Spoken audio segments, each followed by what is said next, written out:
राधे राधे, जय श्री कृष्णा। मैं सीमा सिंह बड़ों को चरण स्पर्श, छोटों को प्यार और बराबर वालों को नमस्कार करती हूँ। आज मैं आपको गाय माता की एक पौराणिक कहानी सुनाने जा रही हूँ। आज मैं आपके लिए गाय माता की एक नई कहानी लाई हूँ। एकादशी के दिन सभी कहानियों के साथ में गाय माता की कहानी सुनने का बहुत पुण्य फल मिलता है। अगर आप एकादशी का व्रत करते हैं तो आपको एकादशी की कहानी के साथ में गाय माता की कहानी भी जरूर सुननी चाहिए। आइए अब हम गाय माता की कहानी सुनकर पुण्य फल कमाते हैं।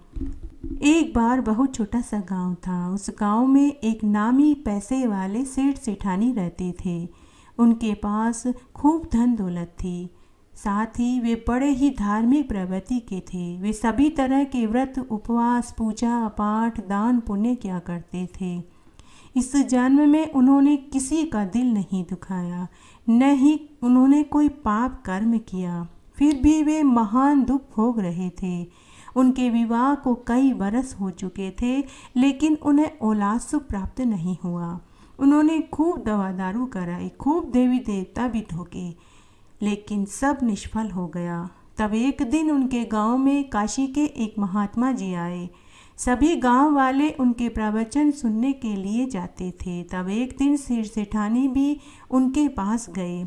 जब प्रवचन खत्म हो गया तो सेठ सेठानी सब गांव वालों के जाने के बाद महात्मा जी के पास एकांत में उनसे मिलने के लिए गए और अपना सारा दुख उन्हें सुनाया। सेठ सेठानी ने महात्मा जी से कहा कि महात्मा जी, हमने इस जन्म में ऐसा कोई पाप नहीं किया है जिसकी हमें यह सजा मिल रही है। कृपया महात्मा जी हमारे दुख का निवारण बताइए ताकि हमारा अगला जन्म सुधर सके। तब महात्मा जी, जो बड़े ही पहुँचे हुए संत थे, उन्होंने एक लंबी सांस ली और वे बोले, पुत्र, सभी प्राणी अपने पूर्व जन्म के पाप कर्मों को इस जन्म में भोगते हैं। इस जन्म की सबको याद है कि हमने क्या कर्म किए हैं, लेकिन पिछले जन्मों का हिसाब किताब तो केवल ऊपर वाला परमात्मा ही जानता है। पुत्र, यह जन्म तुमने अच्छे कर्म करके बिताए हैं तो अगला जन्म तुम्हारा जरूर सुधरेगा, लेकिन फिर भी इस जन्म में अनजाने में जो पाप कर्म हुए हैं हम नहीं जानते। जैसे चलते फिरते उठते बैठते समय हमसे चींटियाँ, मक्खियाँ, कीड़े, अन्य छोटे छोटे जीव मर जाते हैं, वे भी पाप की श्रेणी में गिने जाते हैं। इसलिए मैं तुम्हें एक उपाय बताता हूँ, तुम उस उपाय को करो। उस उपाय को करने से तुमसे जो अनजाने में जो पाप हुए हैं वे सभी धुल जाएंगे। पुत्र, तुम 1 साल तक गाय की सेवा करो। फिर साल भर बाद उस गाय को एक ब्राह्मण को दान में देकर गाय का उद्यापन कर दो। उद्यापन में ब्राह्मण को दूध देने वाली गाय बछड़ा सहित दान में दो और साथ ही गाय दूने का बर्तन, गेहूँ, गुड़ की बोरी, जो भी तुम्हारी सामर्थ्य हो वो दो और ब्राह्मण को 5 कपड़े और दक्षिणा के रुपए जरूर दो। सपत्नीक ब्राह्मण को भोजन जरूर कराना। पुत्र, तुम्हारा अगला जन्म सुधर जाएगा, तुम्हें सद्गति प्राप्त होगी। तब सेठ सेठानी ने महात्मा जी को प्रणाम किया और घर आए। घर आने के बाद उन्होंने एक ग्वाले से दूध देने वाली गाय बछड़ा सहित खरीदी। अब सेठ सेठानी दोनों ही गाय की सेवा करने लगे। रोज गाय को नहलाते, बाड़े की सफाई करते, हरा चारा खिलाते, गोबर पोठे उठाते और दूध दूने के लिए उन्होंने एक ग्वाले को भी लगाया। अब वे रोज गाय की सेवा करके अपना समय बिताने लगे।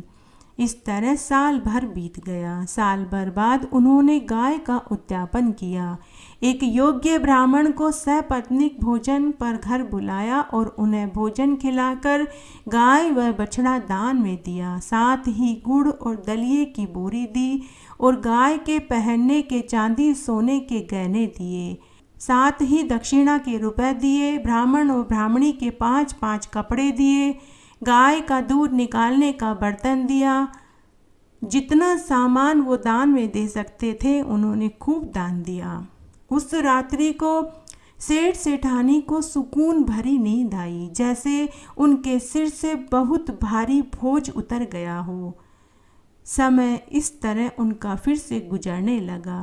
तभी से संयोग ही कहें कि दोनों सेठ सेठानी की मृत्यु एक ही दिन हो गई। उन्हें लेने के लिए यमदूत आए। जब यम मार्ग में वैतरणी नदी आई तो उन्हें वैतरणी नदी पार कराने के लिए वही गाय आकर खड़ी हो गई। सेठ सेठानी ने गाय की पूंछ पकड़कर वैतरणी नदी पार करी। जब वे सेठ सेठानी धर्मराज जी की चौखट पर पहुँचे तो उनके कर्मों का लेखा जोखा बताने के लिए पुनः वही गाय आकर खड़ी हो गई। उस समय धर्मराज जी और चित्रगुप्त जी को भी महान आश्चर्य हुआ। सेठ सेठानी को धर्मराज जी ने देव विमान में बैठाकर बड़े ही आदर के साथ बैकुंठ में चिरकाल तक आनंद सुख भोगने के लिए भेज दिया। हे गाय माता, जैसे आपने सेठ सेठानी की हर जगह गवाही दी, वैसे हमारी भी देना, कहने वाले की, सुनने वाले की और हुकारा भरने वाले की। घटती हो तो पूरी हो, पूरी हो तो परवान चढ़े, भूले बिसरे नाम तेरे भंडार में भरे। इस तरह आज मैंने आपको एकादशी के दिन सुनी जाने वाली गाय माता की एक पौराणिक कहानी सुनाई। आशा करती हूँ यह आपको ज़रूर पसंद आएगी। मेरे साथ बने रहने के लिए आपका धन्यवाद। आगे की कथा कहानी के लिए भी आप इसी तरह मेरे साथ बने रहें। धन्यवाद।